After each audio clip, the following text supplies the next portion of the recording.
You opened your utility bill last month, and look, if you're like most of us, you probably did a massive double take. I mean, it's the exact same house, right? Same number of people living there, but somehow there's a radically different number sitting right there at the bottom of the page. Well, you're definitely not imagining it, and you are absolutely not alone. Just the simple act of keeping the lights on, the house cool, and gas in the car, it's become a major pain point for households everywhere this year. So today, in this explainer, we're taking back control. We're going to break down exactly why this is happening, and way more importantly, what you can do about it right now to keep your hard-earned money in your pocket.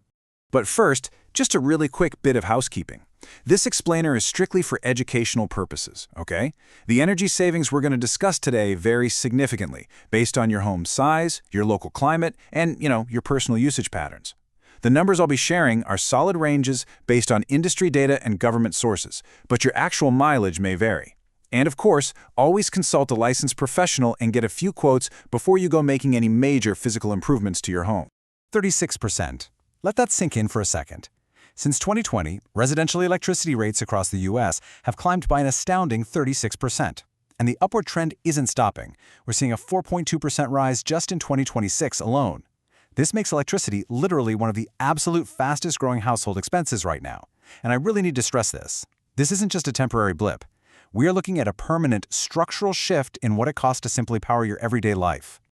Okay, so here's our roadmap for today. We're going to look at the 2026 energy shock, 3 forces driving these prices, how to beat high gas prices, lowering electricity bills, hidden government relief, and finally, your action plan. Number 1, the 2026 energy shock. We've got a really costly season ahead. The pain you're feeling at the pump and at the thermostat is very real. Federal forecasts are actually showing that electricity consumption is expected to be higher in the summer of 2026 than in each of the previous 5 summers. And it's not just the electricity in your home. The Consumer Price Index showed a massive 28.4% spike in gasoline prices over the 12 months ending in April 2026. Guys, that's the largest annual increase in energy prices since May of 2023. So think about it. When you're filling up a 15-gallon tank once a week, that means you're easily spending an extra $80 to $100 more per month than you were just last year. For a 2-car household, you could be looking at $200 extra just gone. Poof! Section 2. The 3 forces driving prices. Let's look at the big picture and understand the macro. So, our first force here is geopolitical disruption because, global supply lines dictate what you pay locally. The war in Iran has pushed crude oil prices way, way above preseason forecasts. And this brilliantly illustrates the ripple effect. Look at the timeline.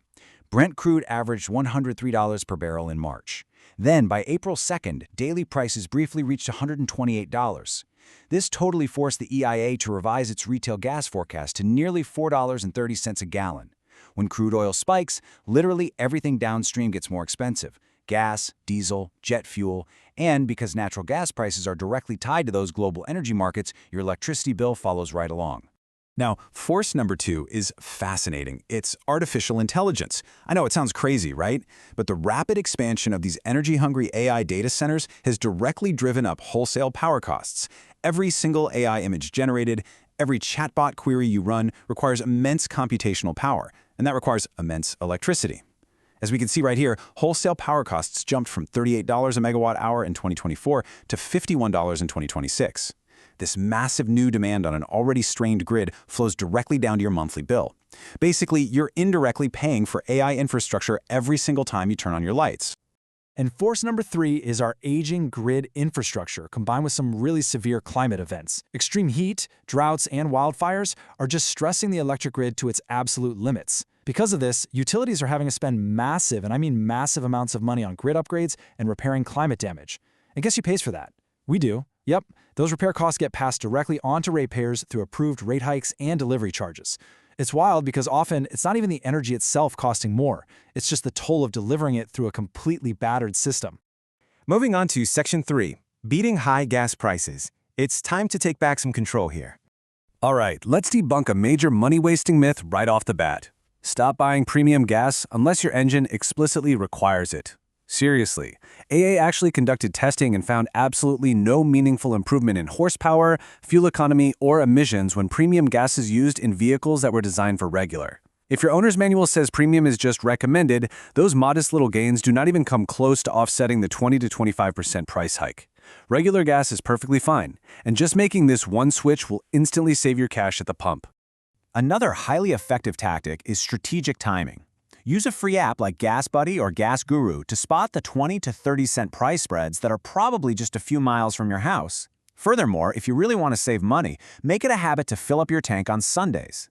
You'll generally avoid the higher cost days of Wednesday through Friday. And if you happen to live in a state with high price cycles, like Florida, Texas, Michigan, or Ohio, filling up on Sunday can save you a staggering 15 to 45 cents per gallon. That adds up fast. Let's jump to Section 4, lowering your electricity bill and reducing those long-term costs. To really lower this bill, we have to look at what's actually draining the power in the first place. And this chart pretty much tells the whole story. More than 50% of the average utility bill goes strictly towards heating and cooling your home. Another 19% goes purely to water heating. That leaves just 31% for literally everything else. This visually justifies exactly why our money-saving solutions have to focus heavily on the thermostat and your hot water usage. That's where the biggest chunk of your money is going. So the crucial point here is that small, strategic tweaks in these areas can save you hundreds. First off, when you leave the house, raise your thermostat above 72 degrees. Every single degree higher saves you roughly 1 to 3% on cooling costs. Second, please change those air filters every 60 to 90 days. A clogged filter forces your AC to work way harder, which burns more electricity. Third, go grab a $20 smart power strip to slay those energy vampires. You know, things like cable boxes and gaming consoles that draw power even in standby mode. Those alone can add $200 a year to your bill.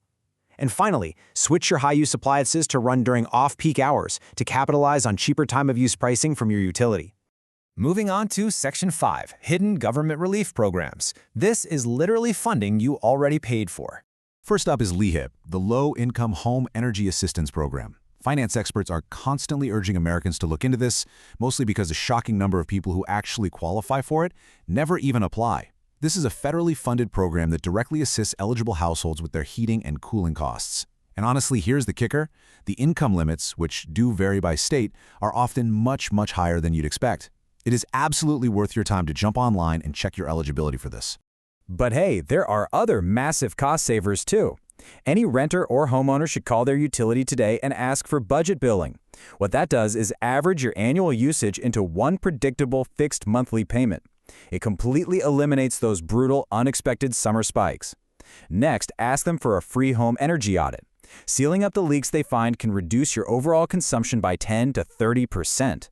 Also, definitely check out energy.gov/save for home energy rebates on your appliances. And finally, if you live in a state with a deregulated energy market, places like Texas, Pennsylvania, or Ohio, you can actually shop around and compare supplier rates to lower the supply charge on your bill. It's a game changer. Finally, Section 6, Your Energy Action Plan. Let's boil this down to a step-by-step playbook. Here is your quick 30-minute task list for this week. 1. Pull out your phone and download GasBuddy right now so it's all ready for your next fill-up.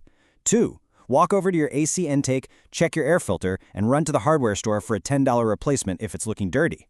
3. Pick up the phone, call your utility company, and explicitly ask to be put on budget billing and scheduled for a free home energy audit. And 4, if your income is moderate or lower, jump online right after this and check your LAHEAP eligibility. Next, you'll want to implement these ongoing monthly habits. Remember that donut chart from earlier? Water heating was 19% of your entire bill. So, start washing your clothes in cold water. Modern detergents work perfectly fine in cold, and you save all that energy used to heat it. Hook your entertainment centers up to smart power strips. Take 15 minutes to compare rates if you're in a deregulated state, and just build the muscle memory of raising your thermostat a couple of degrees right before you walk out the door for work. Now, why do all this? Because small, consistent changes compound over time. By adapting to this new energy baseline proactively, instead of just, blindly paying whatever bill shows up in the mail, someone who consistently implements these basic habit changes can realistically save between $500 and $1,500 per year. That's real money back in your pocket. No major home renovations required, just a little awareness and a few really smart shifts in your routine.